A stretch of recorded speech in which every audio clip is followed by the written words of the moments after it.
Hey y'all, peeps and girls, the fucking hell.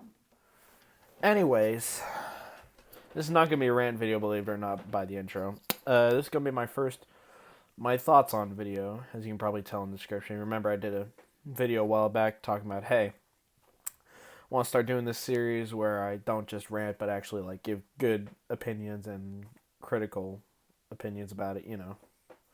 Not totally negative. And it's gonna be about that anime there on the poster. I don't know if you can see it, but yeah, that's a horrible shot. Whatever, I don't fucking care.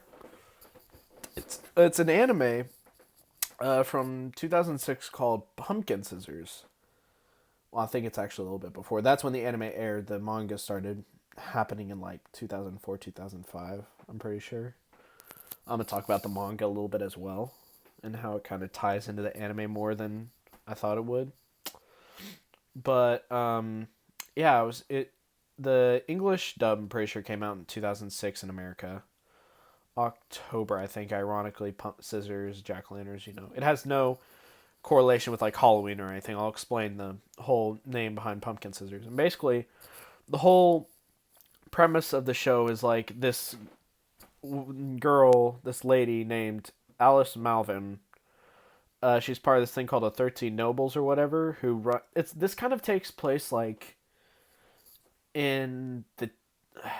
It's not explicitly said that that's when it takes place, but it takes place in a universe during a time. It takes place in a universe in a time similar to Germany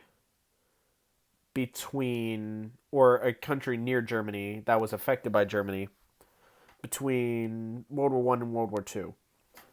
Basically, it has that kind of technology and those kind of weapons and stuff, and basically her unit was formed. This war happened, so that's also kind of another thing. This war, which sounds similar to World War One, happened, and basically the government created this unit, War Relief, and she's the leader of War Relief, and she's like a big believer in helping out the people and stuff. She has one of the smallest, no, not one of the smallest unit, I think, only making up her, the actual guy who like runs it. She's like the manager kind of thing, if that makes sense. The coach. Not coach, but yeah, like manager. You got Areldo. You have Mox, who's like the nerd. Areldo's like the cool jock kind of guy. You have this little girl. I forget her name. Fuck. She's cool, though. And then you have Mercury, which is like this big old St. Bernard dog that they have. He's awesome. I love him. He's one of my favorites. And the girl and Mercury kind of have like a cool relationship. Not like a fucking zoophile relationship. You know what I mean? Like they're cool. They're close. They're close. They're tight. They're family. And this big guy who is actually, I have a really cool personal. That's Alice is the girl in the poster, and then Randall Oland, who I'm about to talk about, is the guy in the background with the lantern kind of thing. If you can see that light blue thing. And I have a very cool personal connection to him. So, my dad, actually, he's been in a few animes, nothing major, not like Pokemon or something like that, no major names. But he voiced Randall for the English dub back in 2006. And that's why I'm such a freak about it. I want to know about my dad's. Like, he's still alive. It's not like he's fucking dead. He's kind of off the radar when it comes to voiceovers, though. He hasn't done voiceovers in years. But I kind of want to follow his legacy. I like to try and go out online and find animes that he was in and stuff. And almost every single anime that he was in, we have like a VHS or a DVD of, yeah. And yeah, he voiced him. And the whole thing with Randall is like he's part of. They don't know it yet, but he was like part of a experiment back in the day during the war to try and kind of like turn the tide of war. And basically what it was is like it looks like magic or whatever, but it's cool. So the lantern on his side generates power while he's walking. This is information from the manga because it's not there wasn't enough when they made the anime, when they completed the first season, there wasn't enough material to make a season 2. So there's only the season 1, and there's like a big cliffhanger with season 1. So I had to go out and find an app and a site and stuff to read to read the manga, because that's the only way I can continue the storyline for me, and I can get closure with the storyline. So this, so yeah, and so this is takes place after the anime. Um, it says like there's this lady called Copland or whatever. She was, God, there's so much fucking info for this series. It's so in depth and stuff. You'd have to read it and watch the anime yourself. It's so fucking crazy. There's crazy thing. And anyways, definitely spoilers here if you couldn't already tell. But basically, this Copland did human experiments on like Randall and some other people to make the 901st Anti-Tank Troop, is what it is called, 901 ATT. And 9 is kind of like a taboo number, because it's like some with the Emperor and 9 or something. I don't know. I'd have to watch the anime again or whatever. But basically, what they did was they put a chip in his head that they like rewired their brains to have more homicidal thoughts. When they flip the lantern on, when they're walking, the lantern would generate power, and when they turn the lantern on, it emits this wave that activates a chip in his head, and it gives him more homicidal thoughts. And the more he uses it, the more the waves the more like the rewiring mends into his own brain, so he becomes like innate killer, and he's like fighting it throughout the series to fight those killer urges to kill. Because at first, when they first started, even when you turn the lantern, it's like, hey, I know this guy is bad and this is one of my friendly guys. But now, because he's used it so much in helping with the War Relief unit, they took him on. They experience a lot more action than the War Relief unit should. They just should go out, give blankets, reconstruct roads, stuff like that. But he's used it so much to protect Pumpkin Scissors unit that it's starting to do that, where it mends with his normal pathways, is making him not know. Stupid fucking dog! Whatever, he's a good dog. He's a good dog. He's such a good boy. He's a good boy, Chico. He's a good boy. And yeah, he's like, when he has the lantern on, it's harder to tell between good guy and bad guy. All he knows is kill.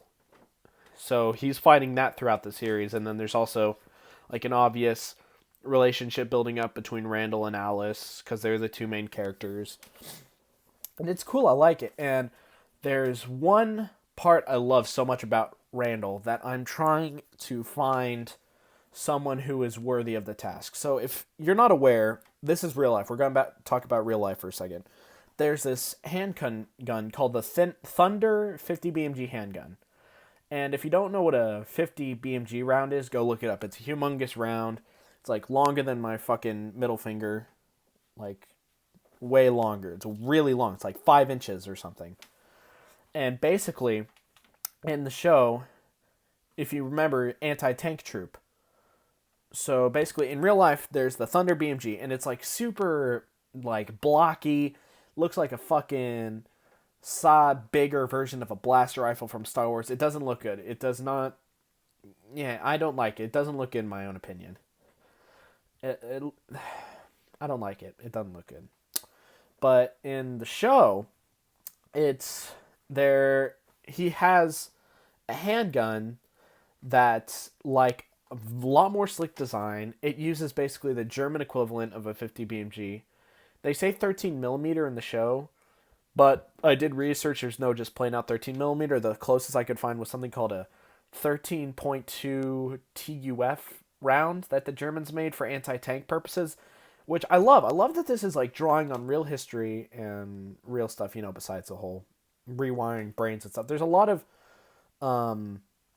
history based, and then there's a lot of not make sense kind of stuff in it, which I like. There's a good mix between fantasy and real life, which is kind of cool. But yeah, basically, I've been trying to look for someone, and if someone out there is watching this who's a master machinist who can make who wants to hear my ideas about how to make this thing. Here, my sister drew some drawings of the actual.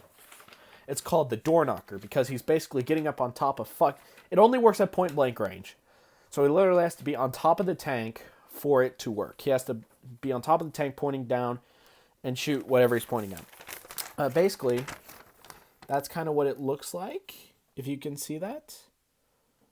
And it's very hefty. And it would be such a... And there's the design of the inside of the barrel. So I'm a horrible designer. So basically, the whole thing is... Because I've noticed that 50 BMG rounds aren't rimmed...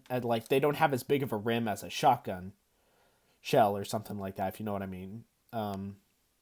Look at a shotgun shell, you'll see there's like a big old lip at the bottom. 50 BMGs, as far as I know, don't have that feature.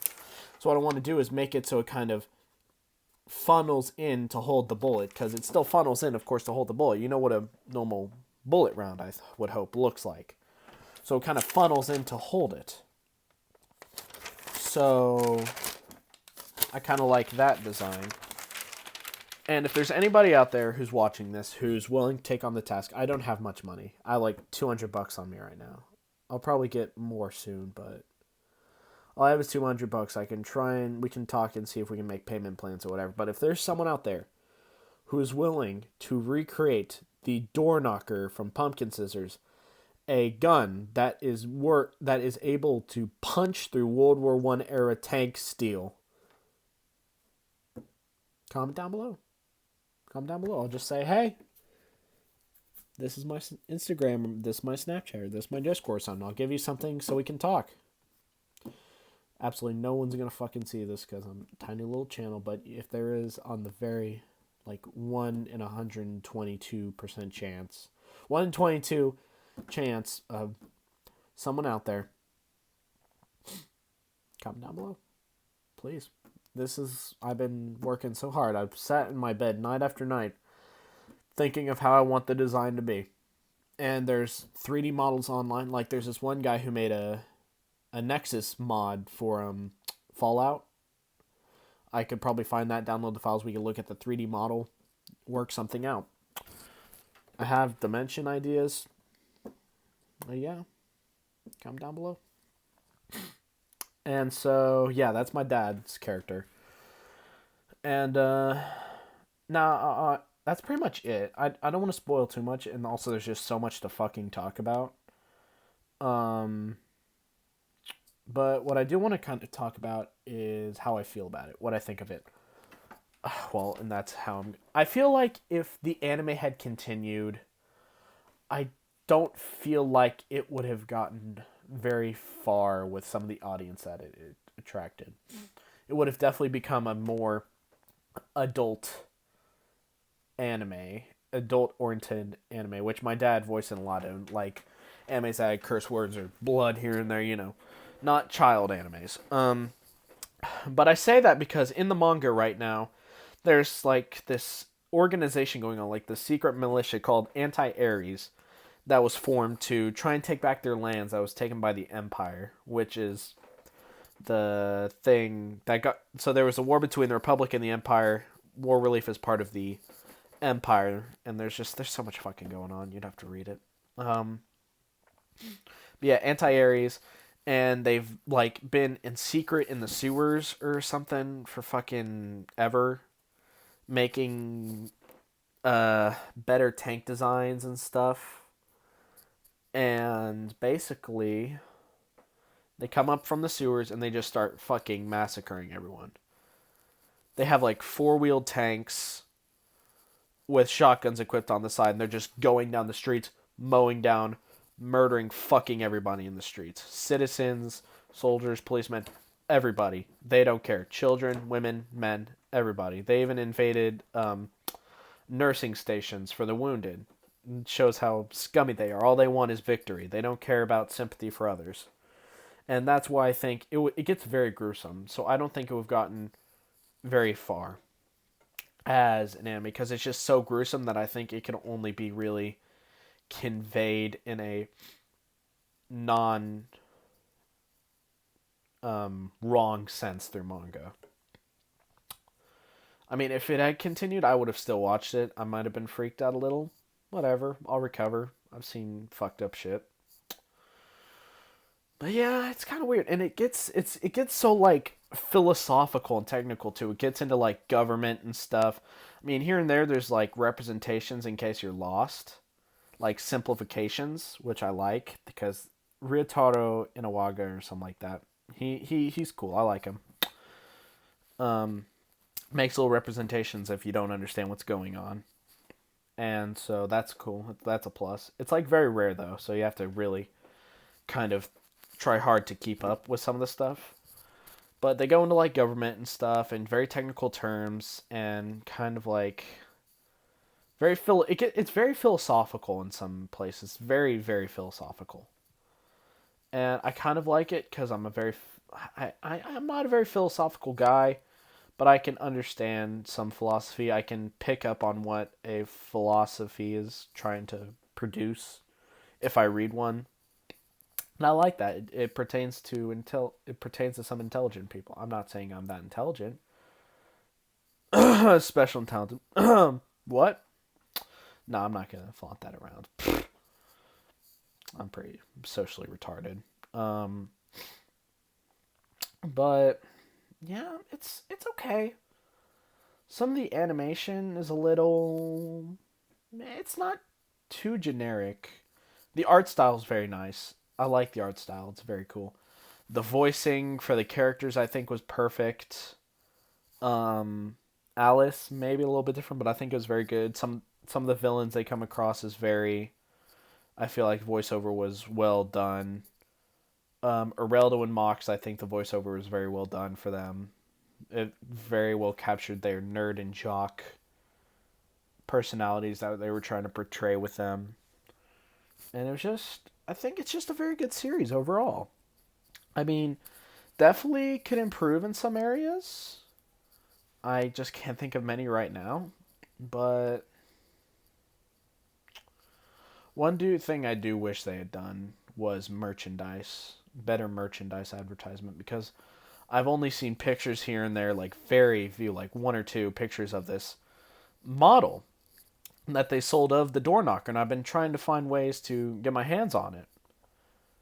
And I think it was a Japanese exclusive piece of merch. Again, if anybody knows anything about that, please let me know. I would love to know. Send me a link or something if someone's selling it, or tell me if you have an eBay and you would like to sell it on there or something. But please, um, yeah, I would love to know. But I think that's it. That's all I have to say. That's pretty much my